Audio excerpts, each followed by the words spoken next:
It is time for a brand new Full Build Friday. And what an appropriate turn of phrase that turns out to be. We're going to take a second to go through a Pathfinder 2nd Edition build by pulling from the extensive source that is League of Legends. We even get to feature some arcane here because we're looking at Ekko, the boy who shattered time. Pity. Such power wasted on such ignorant minds. Before we jump right into it, we've got to spare a minute to discuss some build goals for this clock-crashing kid. Ekko is a genius prodigy from the streets of Zaun who managed to invent the Z-Drive, a device that allows him to manipulate and warp time. While he made this with the intent to save others, in-game he uses it to be a melee assassin, who wields a clock hand like a club. Passively, his Z-Drive resonance causes his attacks and damaging abilities to place stacks on enemies. On his third hit, he consumes these stacks to deal extra damage and grant himself a speed boost. His first activated ability is Time Winder, which launches a temporal grenade that damages and slows enemies it passes through before snapping back to him, damaging foes once more. Parallel Convergence deals more damage to low health targets, but can also be activated to create a slowing field that Ekko can enter to gain a shield and stun enemies within. Helping him get into this area, or at least close the distance on foes, is Phase Dive. This is a dash that empowers his next attack with extra range, damage, and a bonus blink towards the target. He closes out on his classic abilities with the Chrono Break ult, which creates an afterimage of Ekko that follows him around. Upon activating this ability, he heals and snaps back to his afterimage, dealing damage in the area as he rewinds time. In Arcane, Ekko leads a gang and is frequently seen upon a hoverboard, while his Legends of Runeterra version has quick attack and can peek at the top card of his deck, swapping cards to decide his own future. Ekko kinda has a lot in his kit, with some disparate abilities, but I think keeping in mind that they're all some form of time manipulation helps a bit. He can hasten himself, slow or stun foes, and can even flash backwards in time to save himself from a perilous position. It would be nice to get some ability to see into the future, but a big focus is going to be on mixing his magic and martial might as much as I can. Getting into the build proper, I considered some Sarin for Ekko's ancestry, with the idea of using the past lives as different timelines. But folks on the Discord seemed to think it was too much of a stretch and weren't really enthused about that idea. I ended up settling on Human, which actually probably works out better mechanically and comes with the versatile heritage. Through this, he gains Fleet for some extra speed in the vein of his Z-Drive resonance, whereas his Ancestry feat will be Natural Ambition. As is tradition, we'll save for talking about that until we get to his class, so let's forge ahead with some ability boosts to Dexterity and Intelligence, and then take a look at his background. While Ekko isn't making any huge leaps in time, I still like Time Traveler for his background, which is a unique little option. It comes with training in 3 lore skills, which I use to make Ekko trained in Engineering lore, Underworld lore, and Zaun lore. Though I would swap out that last one for a suitable Sediment lore, depending on the setting you're playing in. This also grants Ekko the Bend Time free action, letting him become quickened once per day, for some extra movement to once again call to mind the speed boost of his passive. Then we also have his ability boost, and the first of these will go to Dexterity, while his free boost will be for his Intelligence. As for Ekko's class, I built him 2 different ways, and after considering the 2, comparing them, I ultimately settled on making him a rogue. However, he's not just any bog standard rogue. For this highly versatile class, he will be using the Premaster Racket, the Eldritch Trickster. This grants him a spellcasting archetype, which we will use to gain a Witch Warper dedication, one of the new archetypes from Starfinder 2nd Edition. As part of this, he can gain Intelligence as his key ability score, and then he selects the Precog Paradox, gains the ability to create a quantum field, and grabs the Injury Echo and Telekinetic Projectile cantrips for some offensive capabilities. Finally, getting into his feats as a rogue, Nimble Dodge gives him a dodge as though he's seen the attack before, while Tumble Behind can lead to him attacking from unexpected angles, per his Phase Dive. He also gets Improvised Tool as a skill feat, selected for the limited resources of Zaun, likely leading him to having to do this. As for skills, rogues get a ton of them. Stealth is an automatic, and the piloting skill comes from his archetype, but he also becomes trained in Acrobatics, Arcana, Athletics, Crafting, Deception, Intimidation, Occultism, Performance, Society, Survival, and Thievery. For ability scores, he gains some final boost to Strength, Dexterity, Intelligence, and Wisdom. Dex and Int will be his most important stats, being his primary attack and casting stats respectively, so ensure that you prioritize those. As for starting gear, a baton resembles his weapon close enough, and he can just use Microcord armor. But, of particular note, the Starfinder GM Core added the hoverboard as a vehicle, and it's even level 0, so the hardest part of picking it will likely be if it's available within the setting. As a bit of a peek into the future, I don't intend for Ekko to gain many attack spells. Since that is the case, I would refrain from taking Magical Trickster, and instead grab Minor Magic, to gain Time Sense and Warp Step, favoring non-offensive options because this feat bases the DCs off of Charisma rather than his Intelligence. As a rogue, he gets a skill increase that will make him an expert in crafting, and follows that up with tech crafting. Zon and Piltover are rather advanced for the setting that they are based in, which leads to the inclusion of this feat, and some of the other tech-based feats down the line. With Ekko's 3rd level, he gains Deny Advantage, and a skill increase that makes him an expert in Occultism. He uses Toughness as his general feat to enhance his survivability, and then adds in Magical Crafting, as that was a central aspect of the show Arcane, the harnessing of magic to fuel the technology of both Piltover and Zon. For the 4th level of this fickle, flickering firelight, he finds Basic Distortion to gain Anchoring Strike. The anchoring aspect of this isn't hugely useful right now since his quantum field doesn't actually do much, but it will be useful down the line, and the critical success effect of this feat is very solid for Ekko, who I like to find fortune effects for.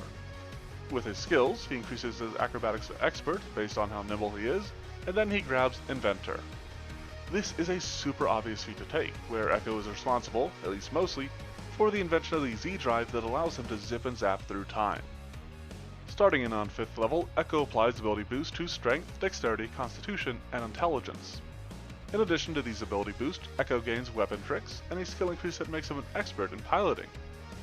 Confident Actualization as his Ancestry feat grants him another fortune effect, which is a good get for the predict effect of Legends of Runeterra. He also takes Quick Repair, sticking with the crafting skill feats to rapidly repair his own gear when something goes wrong, whether it be his hoverboard or the Z-Drive. The 6th level of this build sees Ekko gain Basic Warp Spell, which gives him the Warp Time Focus spell. This has an offensive option, but can also be used to rewind time and give Ekko some temp HP, per his Chrono Break, or the shield of his Parallel Convergence. Considering his skill feats then, he focuses on his physicality a bit with Expert Athletics and Quick Jump, which improves his action efficiency, and is a skill feat that I can rarely put together a build without. Its usefulness is just too good. 7th level sees his Slick Time Slider sees Evasive Reflexes, Perception Mastery, and Weapon Specialization. His feats are a little speed/mobility focused, with Feather Step letting him move more ably through the detritus filling Zon streets, while Express Driver lets him get more speed out of his board when he has to take it on longer trips. He does break into Master Rank proficiency with his level as well, the first of which goes to Crafting, so that he's even better building whatever he sets his sights on. As for his 8th level, he gains Basic Warp Spellcasting, which leads to the acquisition of Fleet Step, Temporal Bullets, and Time's Edge. The first of these is nice for his self-speed buff, the second simply has to do with time, and the last is a time effect that damages in a line, which might be the closest we can get to resembling his Time Winder. In the vein of this spellcasting, he becomes a master in Occultism, but then pivots into Stunt Maneuver. Ekko pulls off some pretty impressive moves in Arcane, and this will help him do exactly that within Pathfinder as well. Rogues make some big moves at 9th level as Ekko gains Rogue Resilience and Debilitating Strike. This second ability is particularly notable for giving him a way to apply slow to others, even though it is usually his abilities doing so. This level also comes with an increased acrobatics that is immediately followed by Kippa. This features some fancy footwork from our felon, and is coupled with Cooperative Nature as his Ancestry feat. League is advertised as a team game, but more important than that is the way that Ekko leads the Firelights and works alongside them. We have to start off 10th level with ability boost to Dexterity, Constitution, Intelligence, and Charisma. That intelligence means that Ekko will become trained in computers, while his actual skill increase makes him a master in athletics. For his class feat, he uses Advanced Distortion to gain Spell Surge ammo, so that he can amp his damage after casting a spell, drawing from the enhanced damage of his Z-Drive Resonance. Then, he slips Power Slide as his skill feat, allowing him to swiftly turn his hoverboard to avoid any oncoming danger. His 11th level might look a little sparse with only rogue expertise and a skill increase that makes him a master in piloting, allowing him to get more speed out of his hoverboard, whereas fast recovery is more about healing quick rather than moving quick. However, this feat will actually be important for a very specific concept that I have down the line. Long before we get into that though, we have 12th level, which features Expert Warp spellcasting. Through this, he gains Tortoise on the Hair so that he can steal the speed of his adversaries, slowing them while enhancing his own swiftness. On the skill side of things, he'll take an increase to Thievery to become expert of it, and then work Slippery Prey into his build as well, letting him wriggle free of Piltover's enforcers should they overstep their bounds in Zon. This crafty clock-stopping crook collects Greater Rogue Reflexes, Perception Legend, Light Armor Expertise, and Master Tricks at lucky level 13.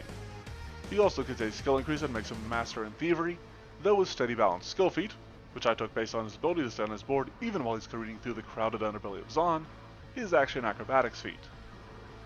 As for his Ancestry feat, he acquires Inner Wellspring. Although he only has one focus spell for the time being, he'll still be able to use it so that he can get an additional casting of his focus spells within a combat. While he does want to expand on his list of focus spells, he doesn't do so yet at 14th level, and instead focuses on Quantum Breath, to increase the general number of spells that he can sling. Speaking of, he gains access to 5th rank spells at this level, which allows him to pick up Blink Charge, a dead ringer for his Phase Dive ability. He can follow that with a skill increase that makes him an expert in Stealth, while his skill feat will be Catfall. You know, just in case his steady balance fails him and he falls off that trusty hoverboard of his. We then start level 15 with ability boosts to Strength, Dexterity, Intelligence, and Wisdom.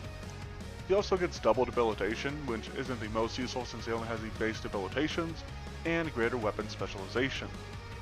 A skill increase will make him a legend in crafting, and he follows that with Craft Anything to demonstrate his inventive genius. This level also features a general feat which he will spend on Die Hard. This is a pretty standard grab for League characters, but I think it fits especially nicely with Ekko and the things that he survived through his time-winding abilities. As for his 16th level, he gains Advanced Distortion to finally gain Advanced Warp, which in turn provides him with Accelerate. This is effectively Haste as a focus spell, which is awesome, but he also gains Mislead, so that he can kind of make an after image of himself and then wait of ages for another time-based spell. Fittingly, this level also features a skill increase that makes him a legend in Occultism, but then he takes Wary Disarmament. Ekko isn't exactly a standard sort of rogue, but between his work with mechanisms and some of the more illicit dealings he gets involved with, it does feel like the sort of stuff that he'd get up to.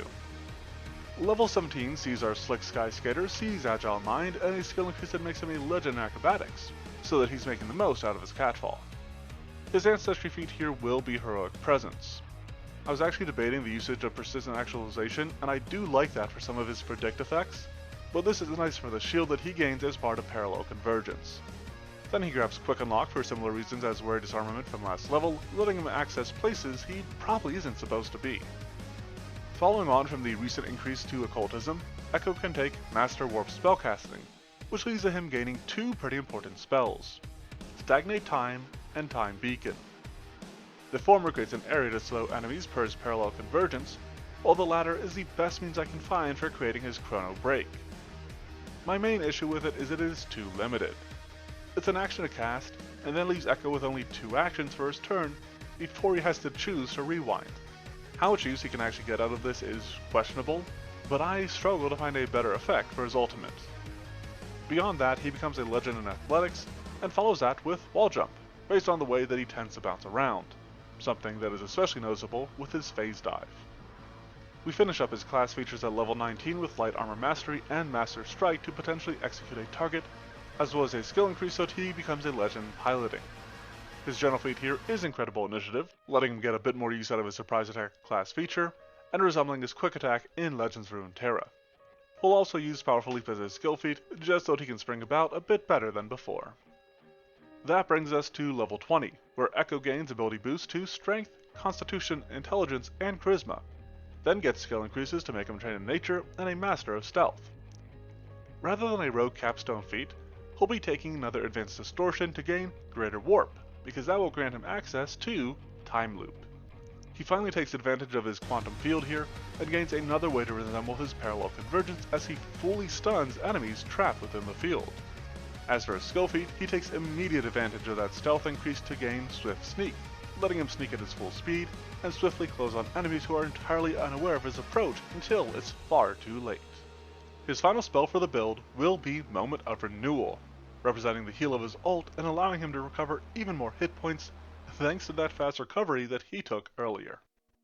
As for playing Ekko, he is a melee combatant first and foremost, but he has a number of ways of limiting the actions of enemies before he engages with them. Somewhat ironically, he actually excels at stopping enemies from advancing on his backline, through options such as Debilitating Strike and the range of slowing abilities such as Tortoise in the Hare, and eventually his Stagnate Time or Time Loop. He should fish for the reactions of enemies while staying safe with options such as Nimble Dodge and Time Beacon.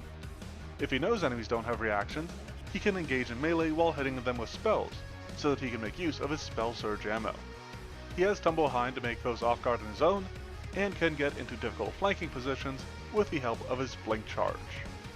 That covered, we are now brought to the discussion on Ekko's use in a free Archetype game, which would be a massive boon for him. He could possibly work in another Witch Warper feat with basic Quantum Field, letting him make a field that slows foes, but it also might give him a chance to actually get some rogue feats. However, another option, and one that I supremely regret not being able to include baseline, is the Chrono Skimmer Archetype. It feels almost tailor-made for Ekko, especially with options such as Reversing Charge, Superimpose Time Duplicates, and Escape Timeline, so I would try to squeeze this in, whatever it takes. Time's about up on this build, but have we kept on schedule or are the seconds slipping away? Let's review and find out. Ekko, the boy who shattered time, is a versatile human rogue of the Eldritch Trickster Racket and a background as a time traveler.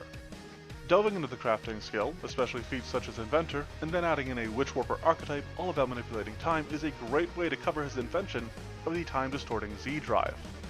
However, by using Rogue as a base class, we are able to better represent his melee nature as an assassin. The sneak attack of this very class, as well as Spell Surge ammo from his archetype, gives him the enhanced damage of his Z-Drive Resonance, whereas the speed boost will have to come from the likes of Fleet Step, Bend Time, and similar effects.